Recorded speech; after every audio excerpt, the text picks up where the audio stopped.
Good morning.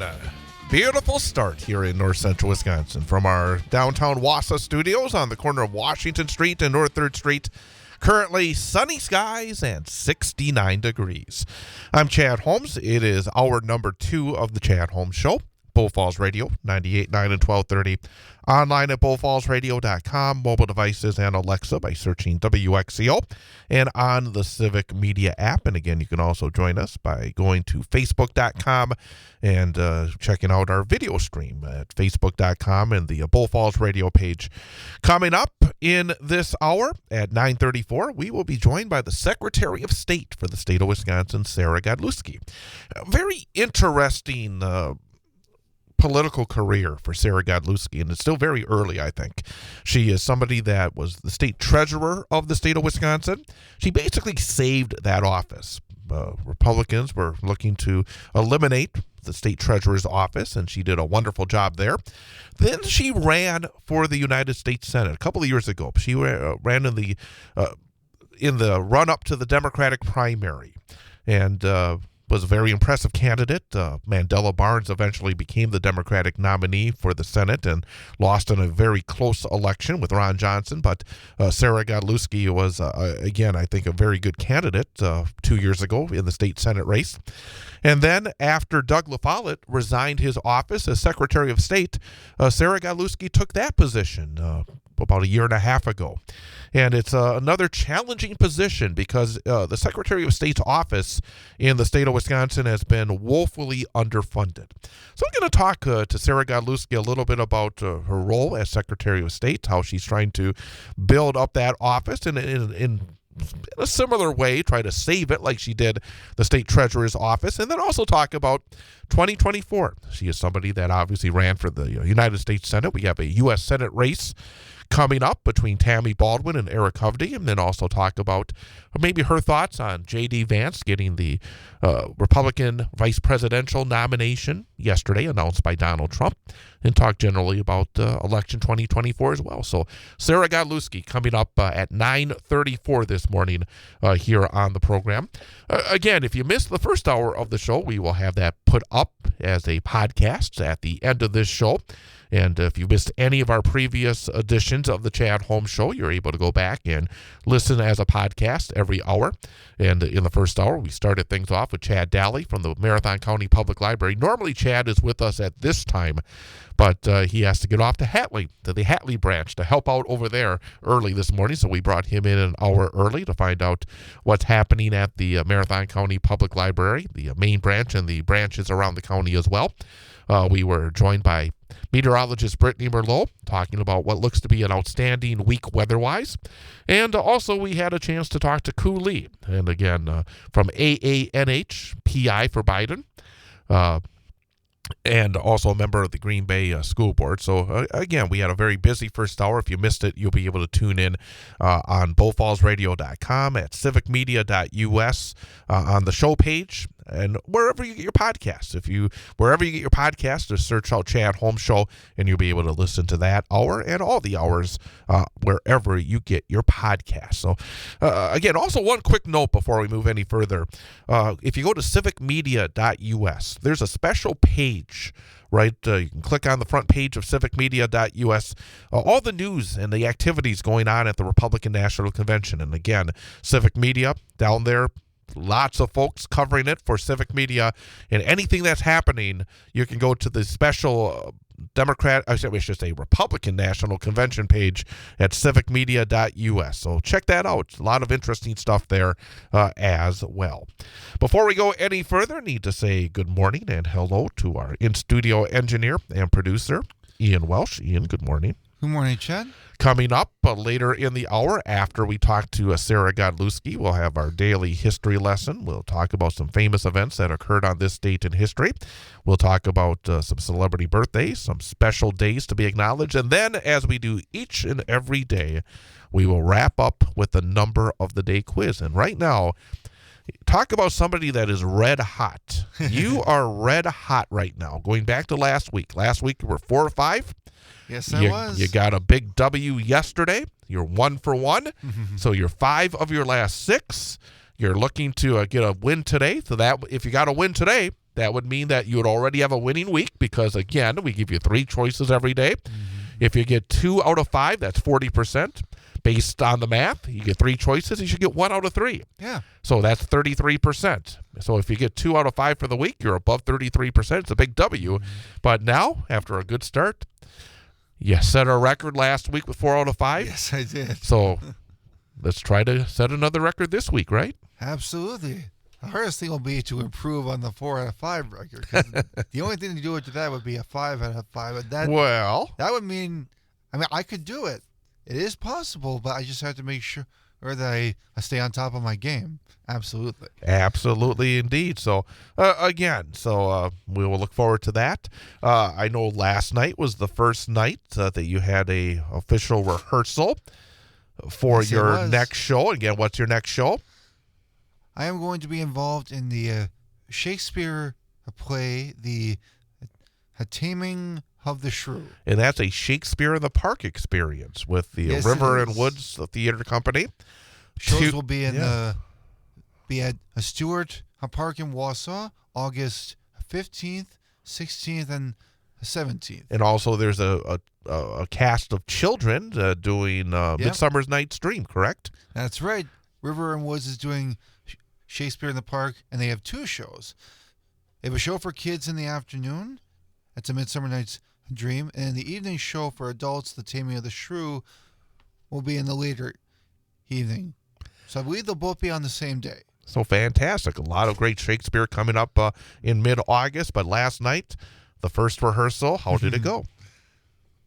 Honestly, I thought it went pretty well. I'm still getting used to the language a little bit and working on the timing because, the Shakespearean language it's not like overly complicated. It's just there's a certain way that you're supposed to say it and like the rhythm of the sentences, but it was only the first rehearsal, so plenty of time to work on it. Overall, I thought that all of my lines I did last night, we actually did the scenes, the 3 scenes we worked on multiple times, so that repetition definitely helped me get more confident in those lines. Well, that's it. I mean, number one, you got to block it all out too. I mean, you have to get that all set up. Then you have to, go through the lines. And as you said, the rhythm is so different for Shakespearean dialogue that's going to take a little bit of time. But basically, again, when I've done any kind of acting, I've always felt useless until the book was not in my hands. I mean, once you know your lines, you're able to really develop the character in a way that you're not able to while you're still on book. So exactly. Early on, it's just about getting comfortable with the dialogue and learning it, and then you really take those big strides in the final couple of weeks before the opening of the show. So absolutely, you got to trust the process, right? Mm-hmm. So it's a long process, but it does work. It's a long process, but kind of a short process this time around. Again, the last show you were in was a 2-month process. This one's basically a 1-month process. So you're gonna have to jump into it pretty quickly, aren't you? Yeah. Our first performance is only a month away from yesterday, so it'll be here before we know it. Talking about performances, I don't know if you caught on the news or any of this. Like, there probably not. I caught a little bit of it actually this morning. Last night there's a home run derby at the All-Star Game. The baseball All-Star Game is tonight, and they had a home run derby, and they had somebody come out and sing the national anthem, and it was awful. It was a complete disaster, to be honest with you. And I guess it was someone who was not a professional. Well, it was singer? a young lady. I'm not sure what the story behind it was, but the idea that you bring on somebody because my only thought is they must not have heard her before, because I don't understand how you bring out somebody that basically, and it's become a kind of a significant story, that basically came out there and just had a very poor performance. It was, and basically there was a posting that I saw on social media. Huh? Somebody said, "Just when I thought nothing could unite this country, America comes together to dunk on, and I say that as politely and objectively as possible, the worst national anthem performance of all time." And Someone else said, if you or a loved one listen to the national anthem during the 2024 Home Run Derby, you may be entitled to financial compensation.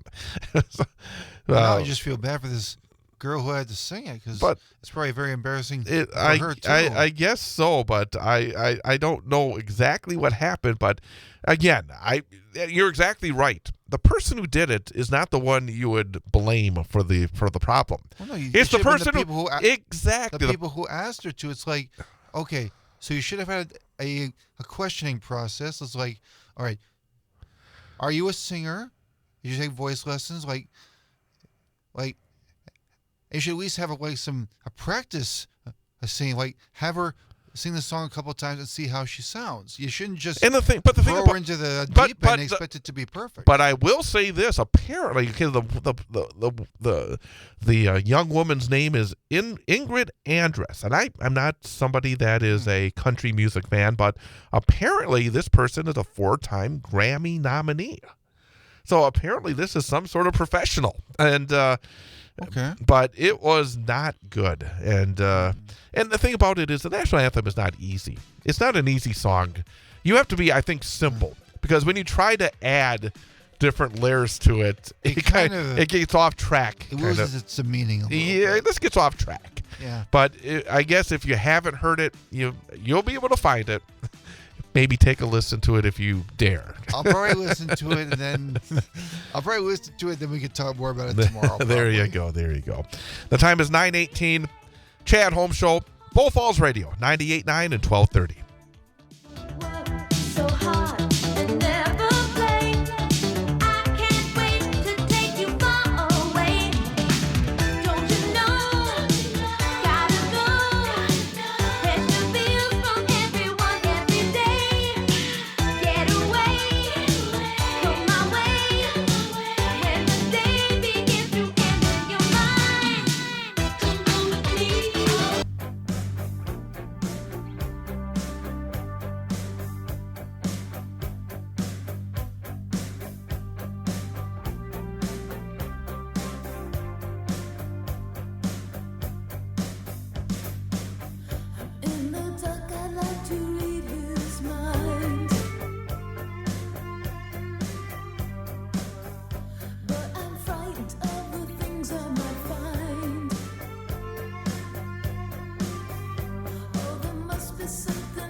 Chad Holmes Show, Bull Falls Radio, 98.9 and 1230, bullfallsradio.com. Mobile devices and Alexa by searching WXCO and on the Civic Media app.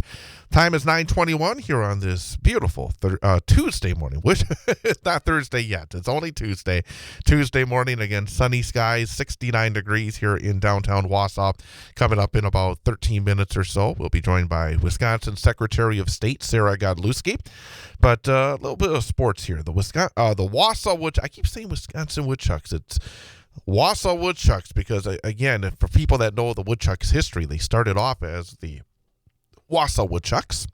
They then turned to the Wisconsin Woodchucks. At that time, there were no other Wisconsin teams in the Northwoods League, so it kind of made a little bit of sense to be called the Wisconsin Woodchucks. But then all sorts of teams in the state of Wisconsin occurred in the Northwoods League, so the Woodchucks went back to the Wausau Woodchucks, and they are having themselves quite a 2024 season. They were the champions of the Great Lakes West Division in the first half of the season, so they've already earned a playoff berth. But even though they're going to be in the playoffs here coming up soon, they're still playing outstanding baseball in the second half of the Northwoods League season. The Woodchucks are now 10-2 in the second half, and most of those games have been on the road.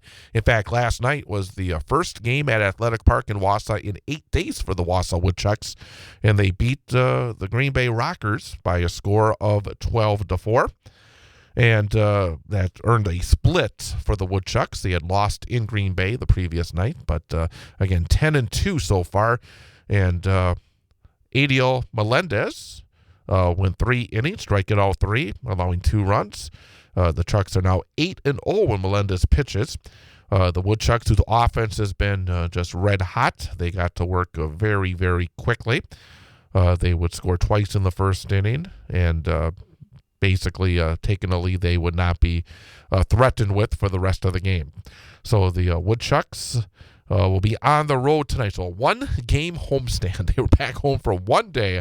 They will travel south to Madison, taking on the Mallards.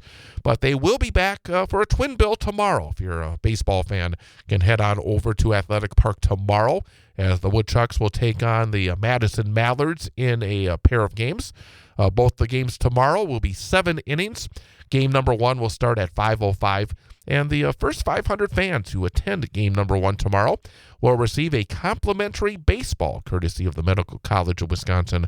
And the second game will start 30 minutes after the first one and expected to be somewhere around 7:35 p.m.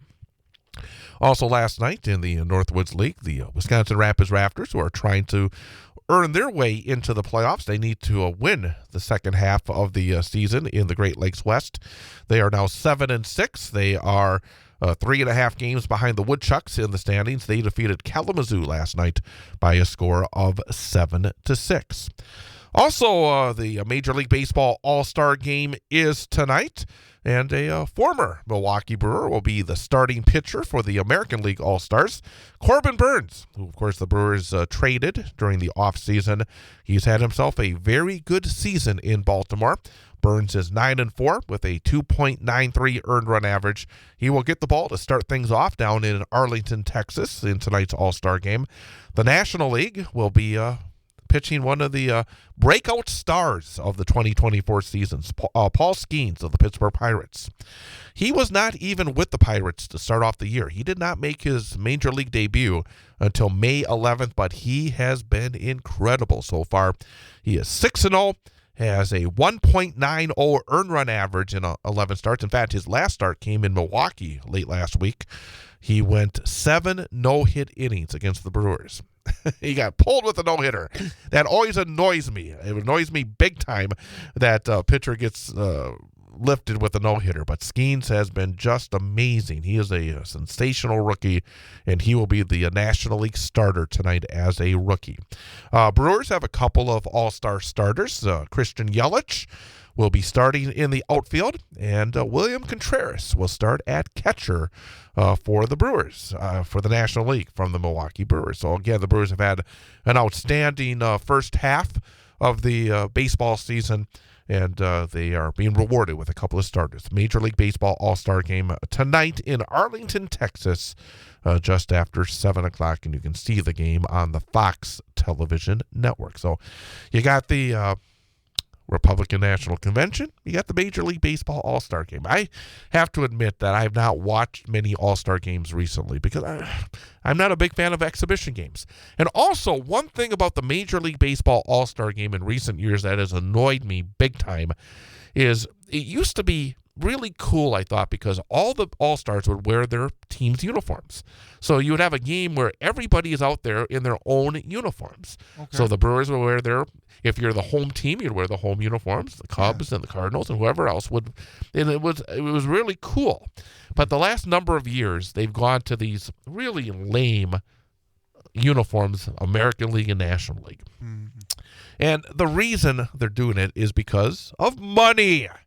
Because Major League Baseball has, they have this deal with Nike.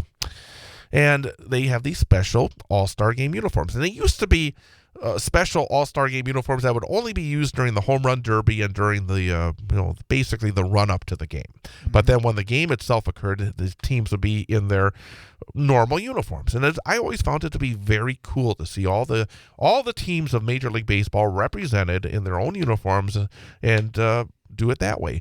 But Paul Manfred, who is the commissioner of Major League Baseball, said, I think it's even better having these Special uniforms. No, they're lame uniforms. And again, they just want to have them out there so people go out there and buy them after the All-Star game. It's all about the merchandise. Exactly. Right? It's all about the merchandise. There is some rumors that... Hey, the players can wear it, then you should wear this too. Exactly.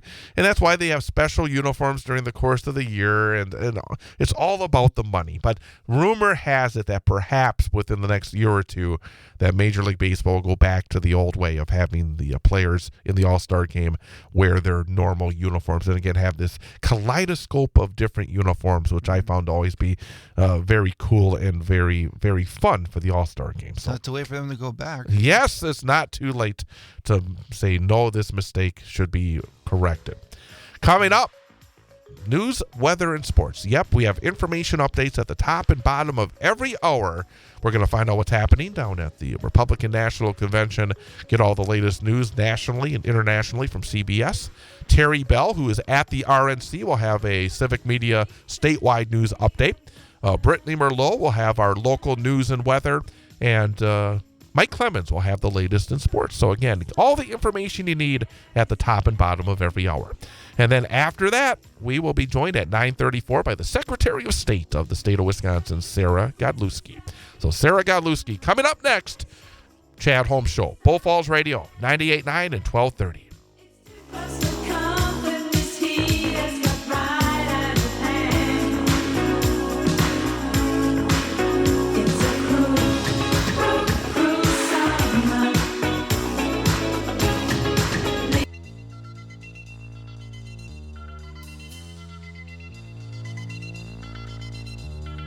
Life is so strange when you don't know how can you tell where you're going to, you can't be sure. And welcome back, Chad Holmes Show, Bull Falls Radio, 98.9 and 1230, bullfallsradio.com, mobile devices and Alexa by searching WXCO, and on the Civic Media app. The time is 9:34, beautiful Tuesday morning, again, sunny skies, 69 degrees, and very happy to welcome to the program the Secretary of State of the state of Wisconsin. First time on the program, very, very thrilled to have her, Sarah Godlewski. And Madam Secretary, first of all, good morning and thanks for coming on the program. Good morning, Chad. It is so great to be with you today. Absolutely. We're going to talk a little politics, obviously, with the state of Wisconsin right now, the political epicenter of the country, with the Republicans coming in, spending a little money in our great state down in Milwaukee. But I wanted to talk to you about your current position and also your previous position, because when I look at folks in the state of Wisconsin, when it comes to elected positions, you've had two of the tougher ones. As a state treasurer, you basically came in there and saved that office. And then now you're the Secretary of State for the last, year and a half or so. And that's also an office that has been traditionally underfunded when it comes to the job that you're trying to do. What have you learned in these positions where you have not had what you call Elon Musk kind of money to be throwing around to make these positions work? What have you learned in your two positions in the state of Wisconsin? Well, it's a great question. You're going to be the state treasurer and the Secretary of State. I would have said they're, out of their mind. There's no way. So it was quite a unique, I think, career trajectory. But being kind of a Western Wisconsinite, something that I carry with me every day, whether it was a state treasurer or as Secretary of State, is how you got to be scrappy. Wisconsinites are scrappy every day in their jobs to get things done. And that's exactly what we did, whether it was my work as state treasurer. We helped, fund communities across ownership program to help folks buy, sell, and stay in their homes, to creating, bipartisan legislation for child savings accounts. But that was not because we had all this taxpayer funding to do this work. It was because we were willing to meet people where they are and be scrappy. And that's exactly what kind of the mentality we're using today with the Secretary of State's office, because this office, as you noted, has been severely underfunded at the detriment of Wisconsin. We do services for thousands of Wisconsinites if they're trying to expand their business or adopt a child or like different business services. And so we've got to meet folks where they are. So we're modernizing the office and improving our customer service, but it's just a lot of kind of grit and just innovation to be able to do these things. Let's talk some politics, because I'd like to pick your brain about this, because obviously you have the experience of running for office. You ran for the United States Senate. I thought did a wonderful job in that Democratic primary a couple of years ago. So you know the lay of the land when it comes to that, and also just generally in terms of what maybe makes Wisconsinites tick. The first question I would have is, right now with the RNC going on in Milwaukee, one of the big stories is the choice of the vice presidential candidate yesterday. I don't see where that would help that ticket in Wisconsin. Am I missing something there? What's your thoughts on JD Vance joining Donald Trump on the ticket? Well, for starters, Chad, when I watched the RNC yesterday, the exact opposite of a horrible city that it was accused of being earlier. Right. But, with regards to JD Vance, look, I'm sure that he's a nice guy, but when you actually look at his policies and what he stands for, he's too extreme for Wisconsin. And let's just bring some of these to light, because we're starting now to get to know who is this guy named JD Vance. JD Vance is the guy that has stood for a national ban on abortion. And we know what that means here in Wisconsin, since we saw when that, the Supreme Court overturned Roe v. We went back to 1849 and gave half our population fewer rights. And further, he's so extreme that he doesn't support exceptions, not even for rape or for incest. And so that is incredibly alarming, because we know a national abortion ban is something that's incredibly real, as we saw Roe v. Wade being overturned. We also know that he has talked about how he believes Medicare and Social Security are fiscally irresponsible and cut. And what makes no sense, Chad, is we all know Social Security and Medicare are critical programs that people earn. They pay into these programs. They deserve these programs. People rely on them. So how is that not fiscally responsible when you're, robbing money from Medicare to pay for other programs? That's fiscally irresponsible for Wisconsinite. To even the Affordable Care Act, which we know thousands of Wisconsinites rely on for care. I know for me, with pre-existing conditions, healthcare companies could discriminate against me and others with pre-existing conditions. And he thinks that we need to basically throw the baby out with the bathwater and start over. And with what? And so I think these are, to me, top of mind issues, because whether it is, access to healthcare, to access to Social Security, these are fundamental programs, and they don't want somebody cutting this stuff. And that's what JD Vance has said he stands for. That's actually, you brought up the idea of Social Security, and even going back to the debate, which obviously has been led to a lot of discussion over the last few weeks. One question that jumped out when watching it was, the president was asked about it. He made a very straightforward answer. He was asked, well, what would you do to secure Social Security? He said, basically, you lift the caps in terms of the wealthy paying in more towards higher incomes. And Trump never answered the question. And one of the frustrating aspects the last number of weeks has been, both these gentlemen have records as president of the United States. We know what happened from 2017 to 2021, and we have a record that's from 2021 until the present day. The discussion has to be on more than personality, more than presentation, the real lives that are affected by policies. And I think that's a very, talking about what the president would do with Social Security, any number of issues. There's a lot of issues that need to be talked about, aren't there? Yeah. And I think, Chad, something that I kept thinking about as I was watching the RNC yesterday is they kept flashing, make America wealthy again. And my follow-up question was, for who? because when Donald Trump was in office, he did the Trump tax cuts that he likes to brag about. But if you actually look under the hood or peel back the onion, those tax cuts actually benefited corporate, encouraged corporations, benefited the wealthy 1%. And we saw it because Amazon ended up paying nothing for taxes, even though they are a multi-billion-dollar corporation. Or my parents, who are retired school teachers in Eau Claire, ended up having to pay more in taxes than these, the wealthy 1%.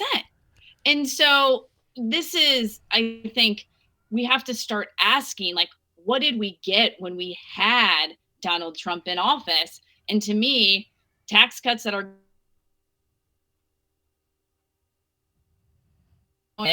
that we have to pay for couldn't be further from, helping lift up everyday Wisconsinites, which we're seeing, for example, with Joe Biden. I mean, Biden is the one that you just said it, Chad. Like, he wants to make sure that we are taxing actually corporations. We're taxing the wealthy 1% and that they're paying their fair share so we can expand programs like childcare and have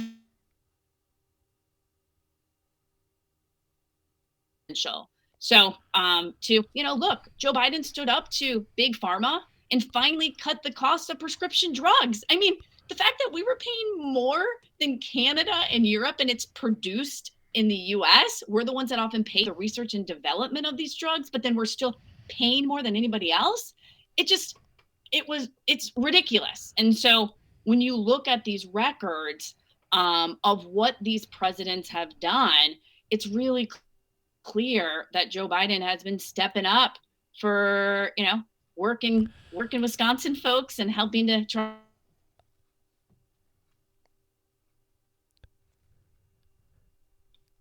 And something else along that same line is things that are considered little things, and I think they're big things. You talked about the insulin cap, but also junk fees that affect average people. Yeah. I mean, the president is actually focused on some of these issues that have been out there for so many years that affect everyday lives of lower and middle income people. That, again, the record is out there on who the president is thinking about, isn't it? Right. Well, I mean, Chad, we all remember that one thing that led to actually helping to almost end child poverty was the child tax credit, where working families were getting money to help, afford child care and put, food on the table. Make those child tax cuts permanent, which could be a game changer, but it was the Republicans who said no. Like, they're not going to do that. And so we've actually even seen some of these policies and the benefits that they have had, but they just want to cut it and give tax cuts to their buddies. And finally, we have a couple of minutes left, and another big election coming up here in the state of Wisconsin is you got incumbent Senator Tammy Baldwin going up against Eric Hovde. It's very similar in a sense that you have a record with Senator Baldwin and you have a bunch of 30-second commercials where Eric Hovde really isn't talking about specific issues. At least not that I've seen. Yeah, no, I think it is very interesting that he, rather than maybe talking about the issues or where he stands on bringing jobs back to Wisconsin, or, Tammy has had an incredible record of bringing jobs back to our state. Do a commercial about jumping in a lake, or, talking about his mustache. And even when he had his announcement video, we saw how he didn't even use the word Wisconsin once, which I think just further shows how he's just really disconnected. And Eric Hovde too, like where he stands on things like abortion and access to contraceptions. I mean, we saw in the Senate just a few months ago, they had the Right to Contraceptives Act. This would make sure guarantee things like IVF. And it was the Republican leadership that's supporting Eric Hovde that said, no, we're not going to, support that. And so these are things that are really real here in Wisconsin. And we know Tammy, with her leadership with the Women's Health Protection Act that would make Roe v. Wade the law of the land, she has been the leader on that. And to me, Chad, at the end of the day, what I hear about from Wisconsinites is they just want someone who's going to get a record of getting things done, whether it's money from the, recently we saw here, we got over, $40 million to create a tech hub here in Wisconsin that's going to bring good paying jobs, to the work that she's done with the infrastructure package, to even passing the Respect for Marriage Act. I mean, that's Tammy's leadership. And she has, and I know will continue to get things done for us, which is exactly what we want our advocate in Washington to do. Wisconsin Secretary of State Sarah Godlewski. Miss Secretary, again, really appreciate your time, and hopefully we can talk again sometime soon. Yeah, it was a pleasure to be on the show, Chad, and I'd love to be back again soon. Again, Secretary of State Sarah Godlewski. The time is 9:49. We're going to come back, have our final segment this morning, our daily history lesson, our number of the day quiz with Ian, and more. Chad Holmes Show, Bull Falls Radio, 98.9 and 1230 WXCO.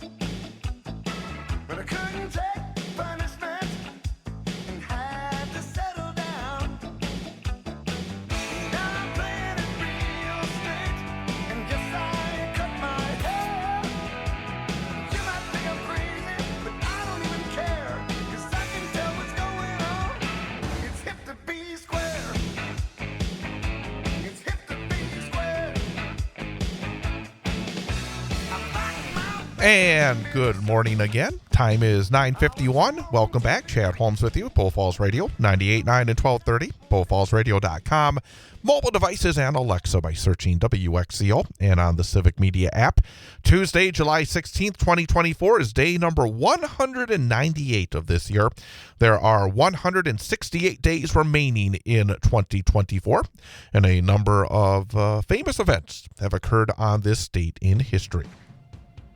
Going back to 1955, Disneyland opened in Anaheim, California. So happy birthday to Disneyland. I know Ian, a big Disney fan. Yes, I am. Have you been to Disneyland? I have not been to Disneyland. I've been to Disney World. Oh. But I haven't been to Disneyland. Well, that's I really hope to someday. one thing you better get off that bucket list before all is said and done. On this date, in 1957, United States Marine Major John Glenn flew an F-8U Crusader supersonic jet from California to New York in 3 hours, 23 minutes, and 8 seconds, setting a new transcontinental speed record. 1969, Apollo 11 launched from Cape Kennedy, Florida. It would become the first manned space mission to land on the moon. On this date in 1999, 25 years ago, hard to believe. I remember when this happened. On this, I believe it was a Saturday, if I'm not mistaken. But on July the 16th of 1999, John F. Kennedy Jr., his wife Carolyn Bessette Kennedy, and sister-in-law Lauren Bessette were killed in a plane crash off the coast of Martha's Vineyard.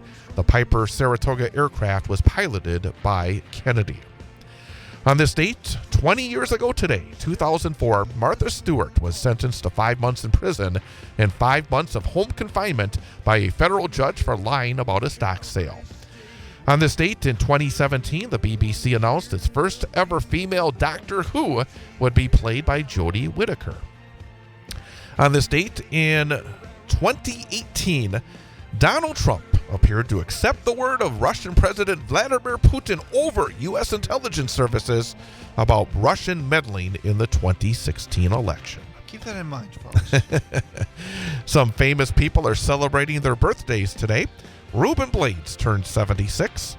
Dancer Michael Flatley, Lord of the Dance, is 66. Actor Phoebe Cates of Gremlins and Drop Dead Fred is 61. Will Ferrell, 57 years old today. A great actor and a really funny guy. Yep, absolutely. And actor Rain Pryor of Head of the Class, 55. Actor Corey Feldman is 53. Anna Lynn McCord of 90210 and Nip Tuck is 37 years old today. And if you out there celebrating your birthday, happy birthday to you from all of us at Bull Falls Radio 98.9 and 1230. Some special events being acknowledged today. It is Guinea Pig Appreciation Day.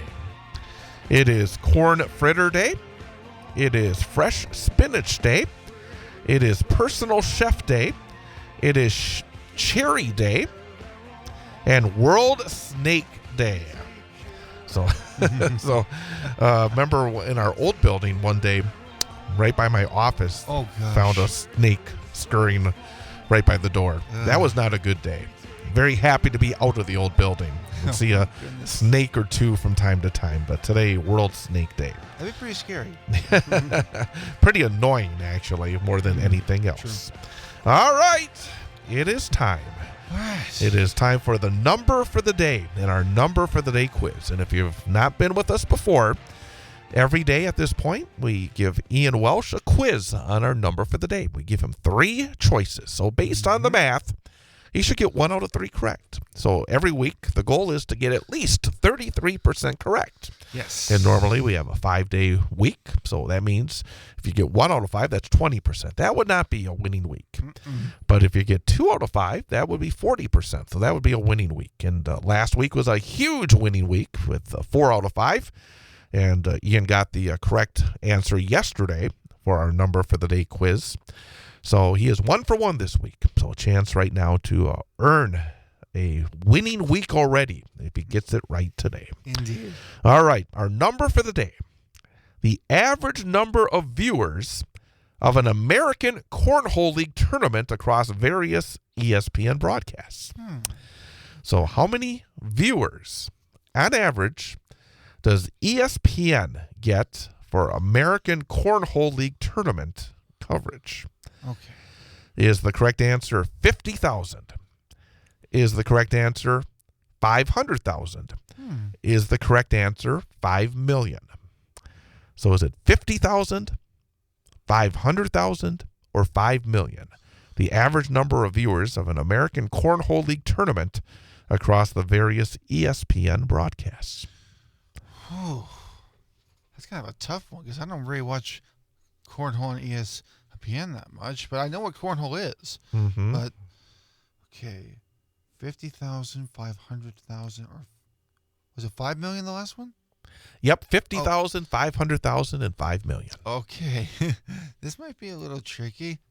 I'm taking a shot here. I will say the average amount will probably. I'm going to say B. I'm going to say 500,000. I'm going with the middle answer. Okay, the Final answer. The correct answer of the average number of viewers of an American Cornhole League tournament across the various ESPN broadcasts, 50,000. Oh, the smallest number. And frankly, I don't believe that. I wish more people would view it, though. I don't believe that. I actually don't think that's right, but that's what the information I was sent. I'm going to have to do some research, and we may have to have a further review on this one before tomorrow. But thanks again to our guest, Chad Daly from the Marathon County Public Library. Also, Cooley from Green Bay School Board and AANHPI for Biden. And finally, the Secretary of State of the state of Wisconsin, Sarah Godlewski. We'll be back tomorrow. Bob Lookin, hour number 1. We will also be joined tomorrow by Sean Wright of the Grand Theater. Ian, have a great rest of your day. You too, Chad. Happy Tuesday, everybody. And stick around. Lots of coverage from Milwaukee and the Republican National Convention. Starting next with Matt and Air on Air from 10 until noon. And we'll be back tomorrow from 8 till 10. Chad Holmes Show, Bull Falls Radio, 98.9 and 1230.